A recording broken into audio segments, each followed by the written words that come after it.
of directors together at the Writers League of Texas, and I was fortunate enough, maybe 2 years ago, to read the first draft of the story.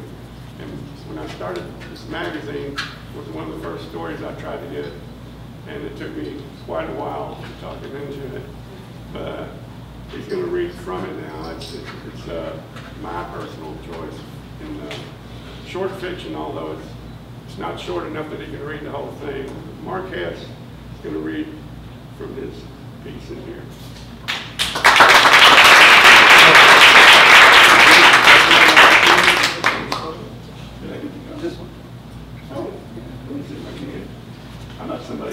I'm going to read from the very beginning and very ending, and I'll let your supple minds find the middle. And in the midst of life, this whole graveside thing just chafes me.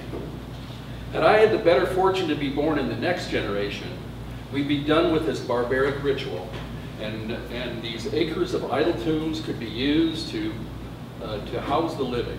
Condominiums and high-rises for the homeless. Ha! Raoul would have loved that.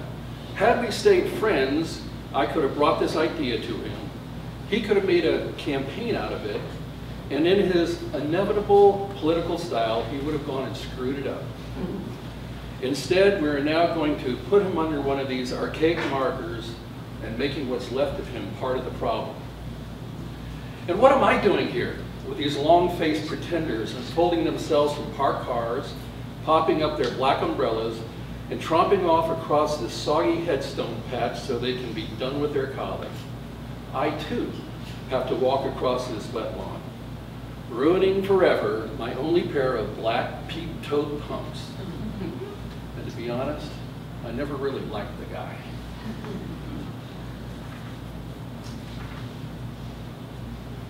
From the wild roundhouse pitch, the second fireball arced through the air, followed by a clash of plate glass and the bright orange glow that clept up the inside curtains as if in celebration.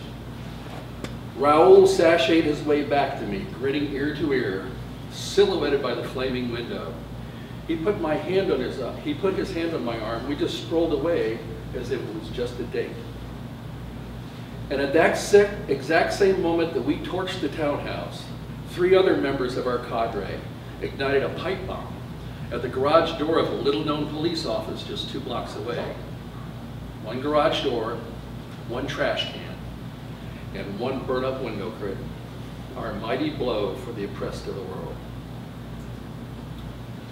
And now I remember the evil feeling that came over to me soon after that action when the first of our comrades died. A car ran over his bicycle, killing him instantly. And the first thought that ran through my head was, you won't be telling anyone. It got scarier for me as we went our separate ways. Who knew what changes we'd go through? Who might want to brag about it or need to purge their guilty conscience? For my part, I just graduated inside a meaningless life. I graduated, got married, had my children, as if all of this would wash it away. At my 20th class reunion, all of us successfully mediocre and responsible parents by now, I heard another of our comrades had died in this freak industrial accident someplace up north. I inquired no further, but mentally I checked him off my list. And some years after that, I heard that Sally, our sweet Sally the Red, had cancer. Like Raoul and me, she had stayed in the city, and unlike me, she had stayed involved as a community organizer. It took a great deal to gather the nerve to visit her, and I'm happy that I did. We didn't speak of the action. I didn't even know that she died until my husband read her obituary to me. That left just Raoul and me.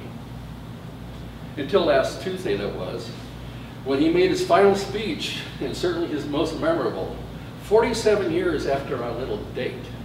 He keeled over from a massive coronary at a city council meeting while railing against one of his colleagues, with the chairman ferociously handling his gavel and calling, "Out of order, out of order, out of order." And all of this was captured on CCTV. So I totally got away with it. The mantle of secrecy falls to me alone. I'm lighter now and less in need of my husband's shoulder. Now, the ladyship before me is attempting to share some observation with her two escorts, craning her neck and whispering alternative to one and the other. The high-collared men tip their ears in turn, picking up every other piece of the conversation. Oh, so many girls. And to catch random bits of his conversation. It wasn't more of a scandal. Before she cranes her head further back at me and finds me eavesdropping, I smile through her and say in a fully normal voice, I never had sex with him. She quickly turns away, and the two men on either side of her, in a choreographed motion, turn their wanton eyes around at me, as in the couple on my left and my husband. Matter of factly, I add, we set a building on fire. I watch the mouths drop. My husband shifts his body for me with the scolding whisper, honey, it was a chancery house, I affirmed to him. We torched it, Raoul and me. I nod to her, I nod to let him know he heard correctly, back in our radical days. As if on cue, everyone snaps into their face-forward funeral poses. The priest drones on, the widows continue to weep, that old SDSer is wiping his eyes, and I bow my head in an effort to stifle my rude chortle. My good shoes are ruined, and the big toe of my left foot is beginning to poke through the small tear in my stocking.